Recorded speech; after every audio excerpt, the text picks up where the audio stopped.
Greetings, geeks. Welcome to episode 677 of Geeks in Space. We're going to be talking about old Apple computers, Disney on IMAX, and slapping people. I'm Rob Commander Taco Malda, and I'm here today, of course, with Chris DeBona. Hey. And Rob Roseboom. I'm just here to talk about slapping people. Just talking about slapping people. Yeah.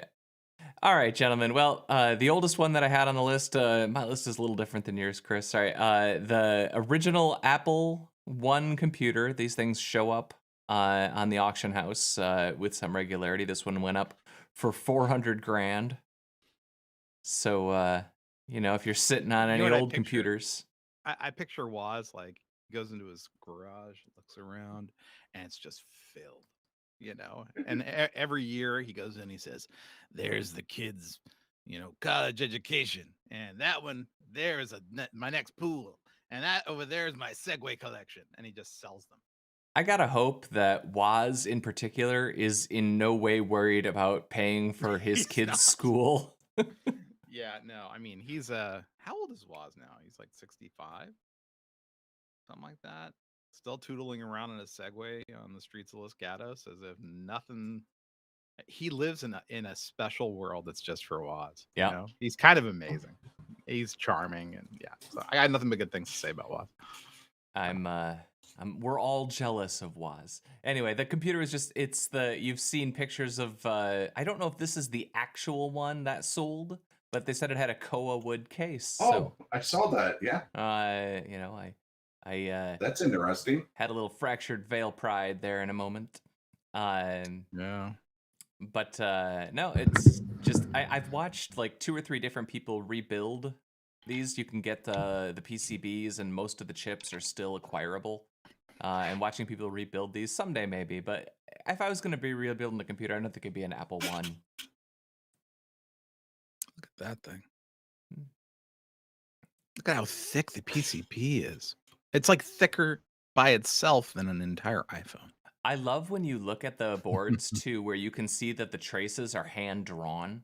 Like they're not straight lines, they're not at right angles, they're not like crisp 45-degree angles. Ruler. I mean, yeah, but like if you look at a lot of those things, they're like look at that one. It's like I don't know, what is that?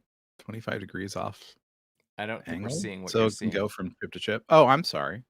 Yeah. Yeah. So like see here, like meh.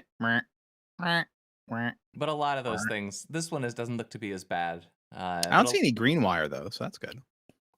Bodges. We don't need no stinking bodges. We don't need no stinking bodges. All right. Well, Disney Plus has announced that they're going to be airing some of their streaming content in IMAX, which I actually thought was really interesting. I don't know how much attention you guys pay to these sorts of things, but IMAX obviously has the potential for more pixels, but also it's a slightly squarer aspect ratio. And you see that in like Chris Nolan movies. In your Chris Nolan movies, if you watch it on DVD or if you have a good Blu-ray, when it's an IMAX shot, you see more pixels above and below, so the black bars are lessened. And this is just how, if you watch the Dark Knight Blu-rays or Tenet, that's how it's done. But Disney is now doing that on their streaming services. So you just get a little bit less black bars on the tops. I like that. That's nice. Let's see now. They're doing it for 12 any movies we actually like. Oh, there's some good ones. It's all them. It's a bunch of the most recent Marvel movies. Yeah. But I was planning on rewatching Shang-Chi in the next week or so that pleases me. But not the 1980s Captain America?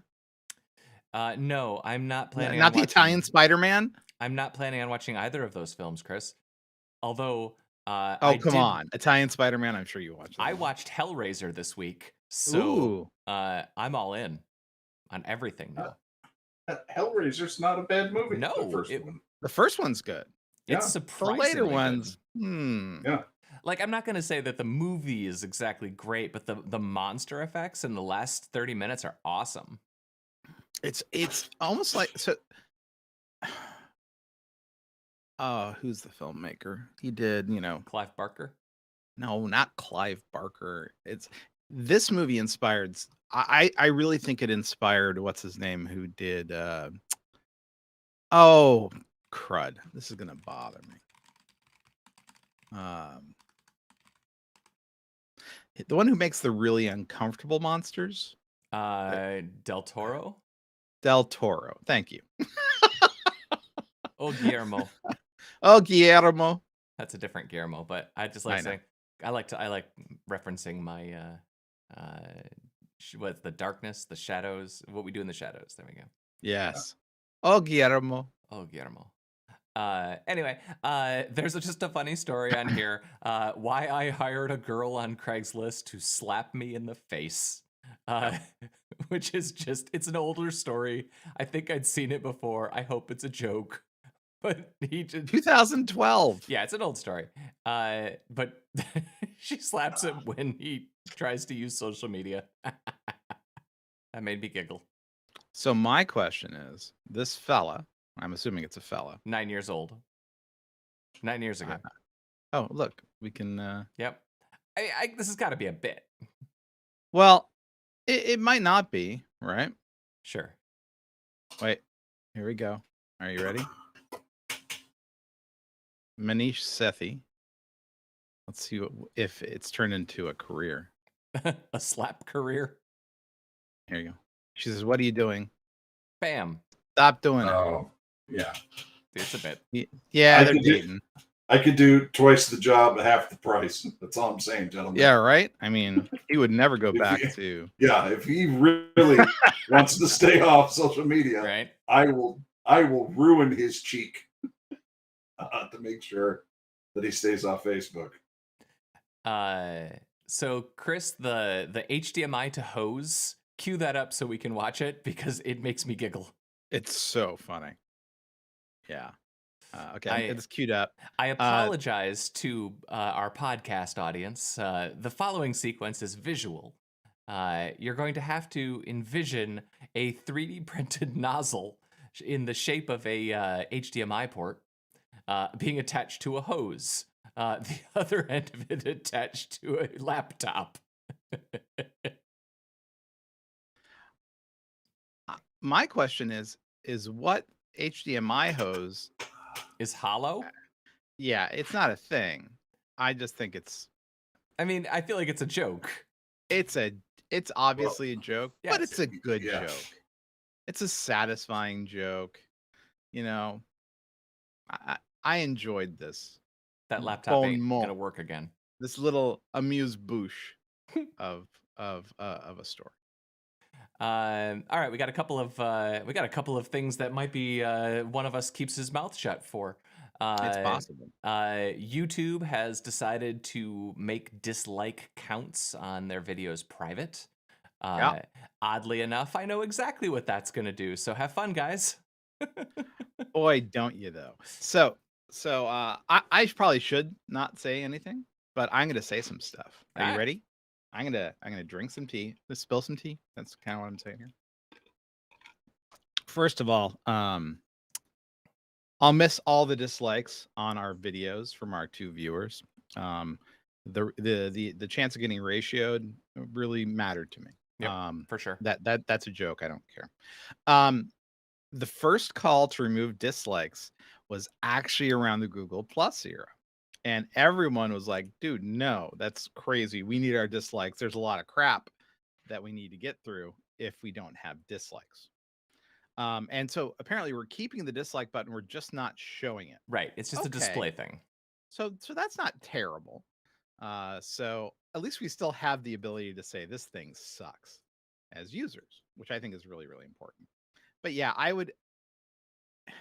the advice I give people when they ask me is if you collect a number and you expose it, the number becomes the game. And do you know who I learned that from, Rob? I know exactly who you learned that from, Chris. I learned it from you. I know. That's my mantra.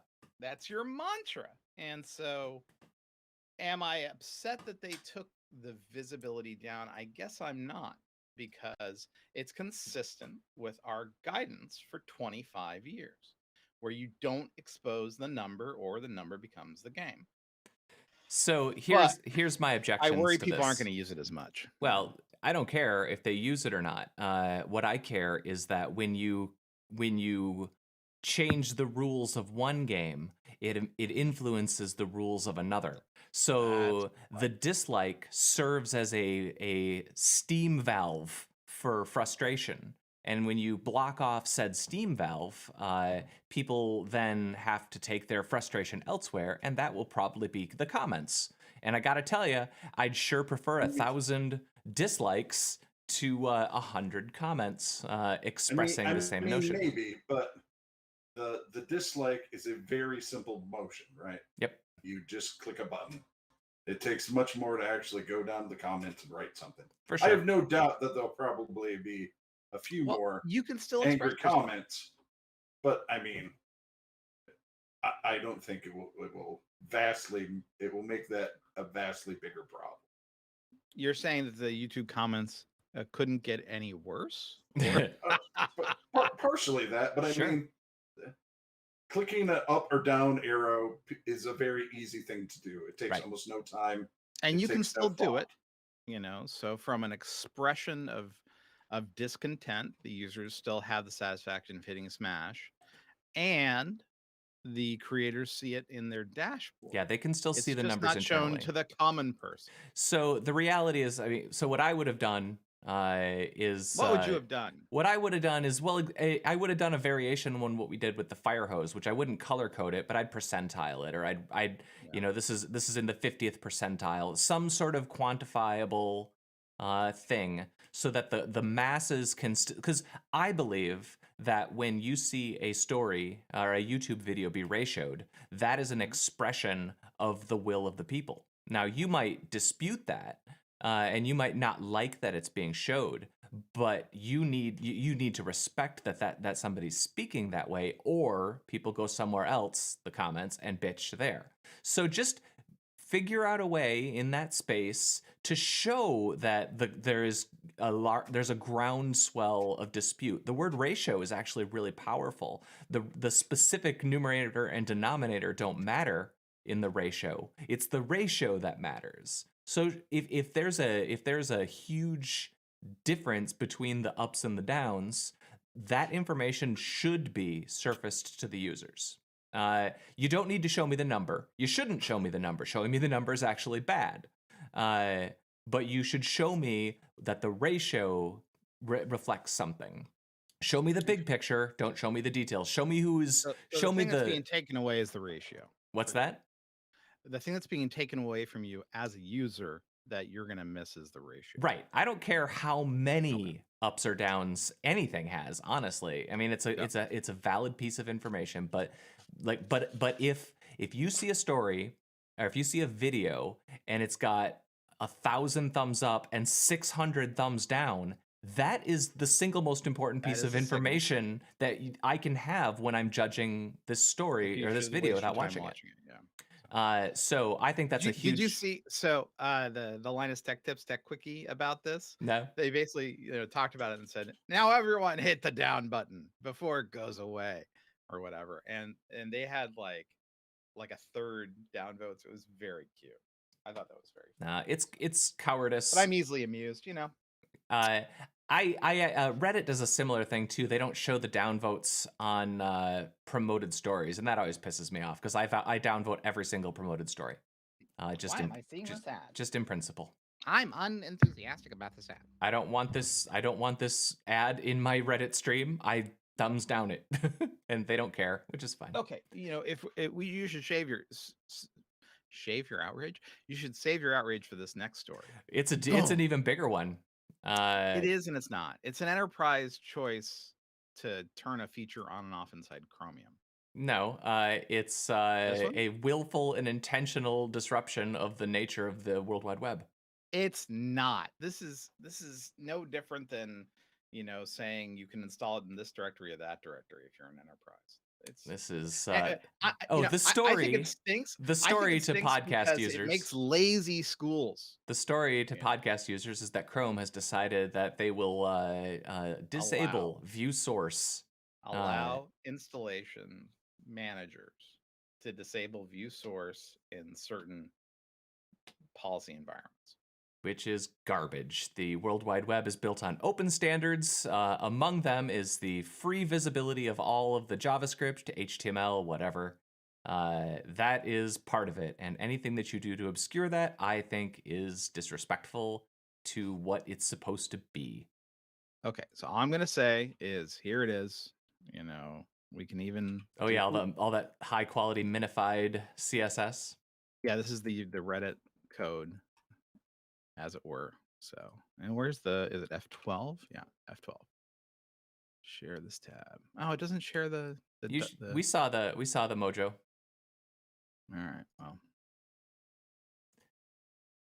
I'll kill off. Well, I mean, there's the legibility discussion is a separate thing, but I literally use this. I use this ability on a fairly regular basis. For example, cheat on tests. Yeah. To cheat on homework. No, to change the background color during meets so that we can do a fake green screen on movie night.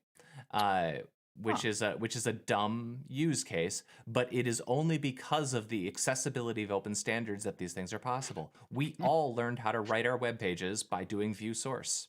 That's right, and that's why you aren't in using a high school computer to do it. Well, the system should not allow so what for that. bugs me is I always think of myself as just an older high school student sometimes, and I remember I was put in a keyboarding class to learn to type. Keyboarding. I typed too fast. So they put me in the computer class. And I went to the computer class and they were doing stuff that was too easy. So they're like, you can do whatever you want. You reprobate. And so I did. And I wouldn't be able to do that in this school. That would turn on this view source thing. Right? It takes away the ability of kids to really explore. That's what I don't like about it. But it's, yeah. So there you go. I know there are some enterprise features that we push though that I don't like, but I don't believe that you made this decision, Chris. I just think that whoever made this decision is. I just think whoever made this decision is making a bad one. And the difference between working at Google means you take some responsibility. Right? So the thing about the dislikes on YouTube is that negatively impacts YouTube. And fine, Patreon is going to build their own video serving platform. Everybody, and if you want it, there's video serving platforms. Chrome is the dominant web browser. This is a bullying tactic by a monopoly. That's a bit much. It's a bullying tactic by the school district trying to repress their students. I know. We'll agree to disagree, Chris. This is it's okay to blame me though. Is what I'm saying. I know full well that there's at least 3, maybe 4 separate employees at Google besides you. There's a couple more. Yeah. And one of them. But, I'm the one you got. You're the one who takes the abuse. Somebody bring it. No, the person who made this call should be ashamed of themselves because it's bad for the internet. But they don't care because somebody's got a KPI that requires it. So whatever. Enterprise is gonna enterprise. Yeah. All right. So Lord of the Rings keycaps. You ever want a keyboard that you can type in your choice of Elvish or Dwarvish? That's amazing. But they sadly do not have the ability to speak in the dark tongue because apparently there aren't enough letters documented for them to be able to do that. This is a hell of a keyboard. Are these just 3D printed key? No, these are like real. I think they're PBT. Wow. I love where the world is going with PBT keycaps. It's very exciting. I think if you keep going, there's a couple of pictures that are like more. There you go, like this one right here. You can actually see. I think is that the Dwarvish one. Anyway, that looks Elvish. Yeah, look at that space bar. Yeah, little tree. They got a ring for your Windows key. That's fantastic. It's precious. Rob hasn't said anything. Rob, are we talking too much? Are we interrupting you? No, I'm sorry. I might have been working a little bit. Those slave drivers, that game company, man. Sorry, Chris. It's always crunch time with them. What a bunch of jerks. Well, the bad news is that the last 2 things on the list, Rob, are both from Sting? you. Oh. Yeah, I hope that. No, that'd be what is it? Yggdrasil, or Nadrasil, the I can't shards. remember which one. Is this a dagger That's or a Sting. sword? That's Sting, yeah. I don't know. It looks more like a dagger, and Sting I have was Gimli's axe. Well, a Sting slightly was long sword. Sting was a Dagger. Elvish dagger. Oh, okay, good. So yeah, so we have. That's right, because they're hobbits. They're small, so it looks like a sword in the hands of a hobbit. That's right. Okay. This is Those are the Galadriel's shards of whatever. Narsal is on the enter Yeah. key. That's Yeah, and this is a dwarf thing. That's Mordor. That's a tree. An ent? No, not an ent. I think it's just like an No. elvish tree. It's just a tree. Yeah. One ring, and this is that quote, right? One ring to rule the Mara and the bind them, probably. Yep. You know? It's that quote, if you translate it into English, says, "If you're scared of your users, take away the dislike count. That'll fix it." Yeah, that'll fix it. That's the one ring for you now. Yep. All right, Rob. Venomous sharks? Yeah. Left penises? I mean, We're saving that, Chris. Yeah.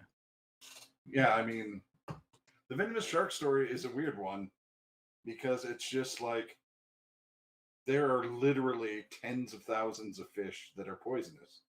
Virtually every catfish you have is venomous as well. This is just this type of shark has a poisonous spine. So technically it's venomous in the same way bees are venomous and wasps are. It's just same way that I'm venomous if I use the wrong Yeah. hair product, right? It's not much of a. It's a story with a headline to make you to read it, because you're probably unaware of just how common that is. So, But also, I guess the other part of the story is that the Thames is not exactly the most hospitable of environments to marine life. The Thames. Well, They're you know, it's having a- actually been getting a lot cleaner. So they have a real problem with Wells catfish in there now. Wells catfish are a Central European catfish from like Germany, that area. Anyway, they grow 8 feet long. The catfish? They grow, yeah, the catfish do. Can we get one and give it to There's Cliff? a couple spots in Spain that are famous for having 9 foot long Wells catfish. Like, you can Google it. You just Google Wells. There you go. Oh, wow. God. Yeah. So those are in the Thames now. Okay, do you eat that? I don't eat generally, I mean, you can, but generally, any fish that you get that big, the meat tends to be a little bit mushy. You want smaller fish generally. That is terrifying. We need to Yeah. get that, and we need to feed Cliff to it. Well, they have been cases of these catfish grabbing a swimmer and killing them by drowning. What's the thing? Takes very little energy, very little. It takes very little to pull a person underwater. You know. What's the thing where you catch the fish by sticking your fist in its mouth? A grablin. Noodling? It has noodling as a word for it. They call it grablin, noodling. Yeah. Okay. So you probably Fisting, wouldn't want to do fisting, that. I think with is what they this. call it in the South. This has the power to pull you out into the water and drown you. Wow. That's I today I learned that there are 8 foot catfish. Can I be clear? This is like 13 feet, and catfish are trash fish, right? They're like tilapia, right? They exist to consume the crap of other fish. And Some I catfish. hate them. Some catfish. Yeah, I'd rather eat gator. If I'm eating some southern fried food, I'm going for the gator. I'm going for frogs. I'm not going for catfish. I hate this stuff. There's a fish farm like 5 minutes from here where you can go and catch your own fish, and they have a catfish pond. And the last time that I went there was probably 10 years ago, but I got a couple of catfish and a bunch of trout as well. I was there for trout, but I got a couple of catfish, and it was the grossest meal I've ever cooked. Well, that's not true. The grossest meal I ever cooked was when I fed Chris. Wait, I don't agree with that. You haven't eaten every meal I've cooked. You've cooked 2 meals for me, I think, right? One was a dinner and one was a breakfast or a brunch or something at your house. One was at the old place, one's at this place. I cooked you an orange chicken when you were here last, and it was the worst thing I've ever cooked. No, it was bad. Listen, I'm not gonna abuse my host and come down on their food. It's not something we're gonna do. I Have remember some it as being pride, Mr. garbage. Malda. No, well, I'm going to abuse you by I'm gonna making be you a take good full guest. responsibility for the view source button on Chrome. So you're going to take responsibility for the worst chicken, the worst meal I've ever cooked. All right, Rob, I was saving this one for last because there's been no point in my life where I've ever needed to learn more about earwig genitals. But Mr. Zen's going to bring it to you. Take it away, Let me Zen. tell you all about earwig genitals. No, this is just one of those weird stories that, like, you hear people complain about public funds being used for nonsense and all that sort of thing. But then if you talk to the people who are doing the research, they can go down the line and explain to you why it's important. And, there are some weird connections with some stuff. I just read this story and can't exactly figure out, what the purpose of this is other than having the knowledge about how earwig penises work. I missed the connection to how this is beneficial to mankind. But basically the gist is this dude is really into studying earwig penises, discovers that earwigs have a preferred penis, like people have a preferred hand. Sure. So there's penedness in the earwigs. They're either right or left penised. And even though they have two, no matter what position they go in, he found they generally like to use just one of their penises. So then he thought maybe it's because the other penis isn't working out right. And he's a scientist, so he's a monster, and cuts off all the preferred penises of the earwig, puts them back into a container, and finds if you cut off an earwig's preferred penis, they'll just use their extra penis, and it works fine. Science, man. And that is literally what that dude has discovered after years of research. I have no idea. Like earwigs aren't endangered. They don't provide us honey or they're not a good source of protein. They're not pollinators. As far as I know, they have no medical value or use at all. But this guy, thanks to this guy now, we know all about earwigs' preferred penis in their mating rituals. I mean, I don't know about you guys, but I really prefer my left penis to my right penis. There's a lot of penis talk in this story. Yeah. So thank you so much for the chirality penis story. I'm glad that we don't worry about getting demonetized. Well, we just said the word penis. Which one has coronavirus? All right, there. Now we're fully demonetized. Penis. All right, so I think the way we should go out today is with the latest trailer that released just 2 hours ago for the Batman. I haven't seen this yet. We could watch it together, right? Does that get us try that? Does that get us blocked?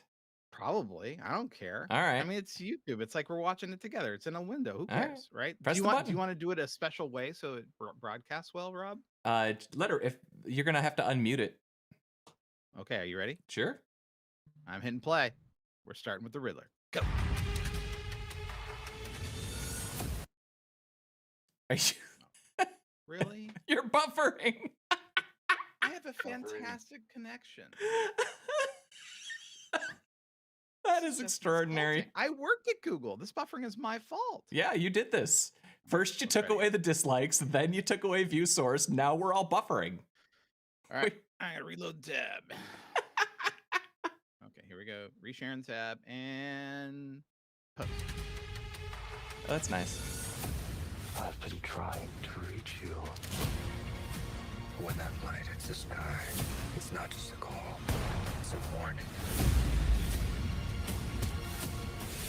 Fear is a tool.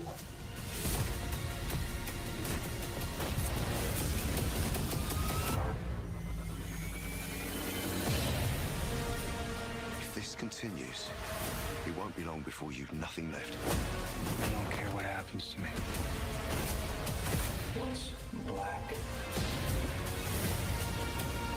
and blue and dead all over. What have you done?